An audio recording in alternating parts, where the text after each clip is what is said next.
Saudi আরব সরকার ওমরা visa সংক্রান্ত নতুন নিয়ম ঘোষণা করেছে। নতুন নিয়ম অনুযায়ী ওমরা ভিসার মেয়াদ ৩ মাস থেকে কমিয়ে ১ মাস করা হয়েছে। এই ১ মাসের মেয়াদ গণনা করা হবে ভিসা ইস্যুর তারিখ থেকে। তবে হজ ও ওমরা মন্ত্রণালয়ের সূত্রের বরাতে সৌদি গণমাধ্যম আল আরাবিয়া জানিয়েছে, সৌদি আরবের প্রবেশের পর হাজিরা আগের মতোই ৩ মাস অবস্থান করতে পারবেন। অর্থাৎ অবস্থানকাল অপরিবর্তিত থাকলেও দেশে প্রবেশের সময়সীমা ১ মাসের মধ্যে সীমাবদ্ধ থাকবে। সংশোধিত নিয়মে বলা হয়েছে, ভিসা ইস্যুর ৩০ দিনের মধ্যে যদি কোনো হজ যাত্রী সৌদি আরবে প্রবেশ না করেন, তাহলে তার ওমরা ভিসা স্বয়ংক্রিয়ভাবে বাতিল হয়ে যাবে। মন্ত্রণালয়ের পক্ষ থেকে জানানো হয়েছে, নতুন এ নিয়ম আগামী সপ্তাহ থেকে কার্যকর হবে।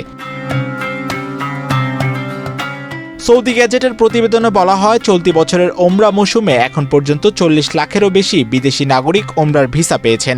এক্সট্রিম মশার কয়েল প্ল্যান্ট ফাইবার দিয়ে তৈরি, তাই সহজে ভাঙে না, সুগন্ধিযুক্ত ও নিরবিচ্ছিন্নভাবে জ্বলে। ডেঙ্গু, চিকুনগুনিয়া বাহি সহ যে কোনো মশার বিরুদ্ধে দেয় এক্সট্রিম সুরক্ষা।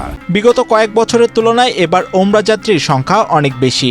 মাত্র ৫ মাসেই বিদেশি হাজিদের উপস্থিতিতে নতুন রেকর্ড গড়েছে সৌদি আরব। এই বিপুল ভিড় সামাল দিতে মন্ত্রণালয় ওমরা ভিসা প্রক্রিয়ার পরিবর্তন আনার সিদ্ধান্ত নিয়েছে। ন্যাশনাল কমিটি ফর ওমরা অ্যান্ড ভিজিটের উপদেষ্টা আহমেদ বাজাইফার বলেন, গ্রীষ্ম মৌসুম শেষ হয়ে যাওয়া এবং মক্কা মদিনায় তাপমাত্রা কমে যাওয়ার সঙ্গে সঙ্গে ওমরা যাত্রীদের সংখ্যা আরও বৃদ্ধি পেতে পারে। সেই সম্ভাবনা মাথায় রেখে এই পদক্ষেপ নেওয়া হয়েছে। তিনি আরও জানান, নতুন নিয়মের মূল লক্ষ্য হল মক্কা ও মদিনায় অতিরিক্ত ভিড় নিয়ন্ত্রণ করা এবং হাজিদের জন্য নিরাপদ ও সুশৃঙ্খল পরিবেশ নিশ্চিত করা। এর আগে সৌদি হজ ও ওমরা মন্ত্রণালয় জানায়, দেশটিতে অবস্থানকালে যে কোনো ধরনের ভিসাদারি, যেমন ব্যক্তিগত, পারিবারিক, ই ট্যুরিস্ট, ট্রানজিট, শ্রম বা অন্যান্য ভিসাদারি ওমরা পালন করতে পারবেন। তবে নতুন নিয়ম কার্যকর হওয়ার পর এই সুবিধা বহাল থাকবে কিনা সে বিষয়ে এখনও আনুষ্ঠানিকভাবে কিছু জানায়নি মন্ত্রণালয়টি। নতুন এই নীতিমালা কার্যকর হলে ওমরা ভিসা ব্যবস্থায় বড় পরিবর্তন আসবে বলে মনে করছেন বিশ্লেষকরা।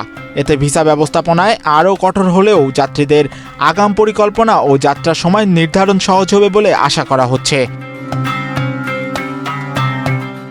মাহিউজ্জামান, বাংলাদেশ প্রতিদিন।